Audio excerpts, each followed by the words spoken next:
ಗಾಂಜಾ ಮಾರಾಟ ಮಾಡ್ತಾ ಇದ್ದ ಮೂವರ ಬಂಧನ.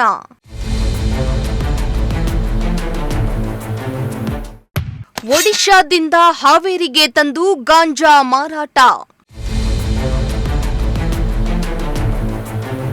ಗಾಂಜಾ ಮಾರಾಟ ಮಾಡ್ತಾ ಇದ್ದ ಮೂವರನ್ನ ಹಾವೇರಿ ನಗರ ಠಾಣೆ ಪೊಲೀಸರು ಬಂಧಿಸಿದ್ದಾರೆ. ಸವಣೂರು ಅಂಬೇಡ್ಕರ್ ನಗರ ನಿವಾಸಿ 23 ವರ್ಷದ ಲೋಹಿತ್ ಕೃಷ್ಣಪ್ಪ ಮುನಿಯಪ್ಪನವರ, 23 ವರ್ಷದ ಮಹೇಶ್ ಅಶೋಕ ಮೈಲಮ್ಮನವರ ಹಾಗೂ ಸವಣೂರು ಹವಣಗಿ ಫ್ಲಾಟ್ನ 21 ವರ್ಷದ ಮನೋಜ್ ಕರಿಯಪ್ಪಾಚಾರಿ ಬಂಧಿತ ಆರೋಪಿಗಳಾಗಿದ್ದಾರೆ.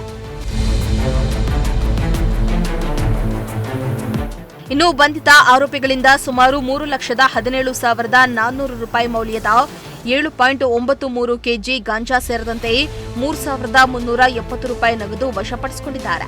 ಇನ್ನು ಆರೋಪಿತರು ಒಡಿಶಾದಿಂದ ಹಾವೇರಿಗೆ ಗಾಂಜಾ ತಂದು ಮಾರಾಟ ಮಾಡ್ತಾ ಇದ್ರು ಎಂದು ಪೊಲೀಸರು ತಿಳಿಸಿದ್ದಾರೆ.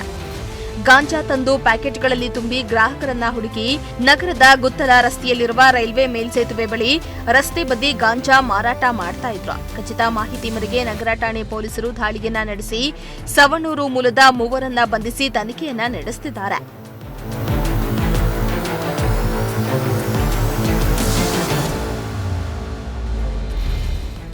ಇನ್ನು ಎಸ್ಪಿ ಯಶೋಧ ವಂಟಗೋಡಿ ಮಾರ್ಗದರ್ಶನದಲ್ಲಿ ಎಎಸ್ಪಿ ಎಲ್ವೈ ಶಿರಕೋಳ ಹಾಗೂ ಡಿವೈಎಸ್ಪಿ ಎಂಎಸ್ ಪಾಟೀಲ್ ನೇತೃತ್ವದಲ್ಲಿ ಹಾವೇರಿ ಶಹರ ಠಾಣೆ ಇನ್ಸ್ಪೆಕ್ಟರ್ ಮೋತಿಲಾಲ್ ಪವಾರ ಹಾಗೂ ತಂಡ ಕಾರ್ಯಾಚರಣೆಯನ್ನ ನಡೆಸಿ ಆರೋಪಿಗಳನ್ನ ಬಂಧಿಸುವಲ್ಲಿ ಯಶಸ್ವಿಯಾಗಿದ್ದಾರೆ.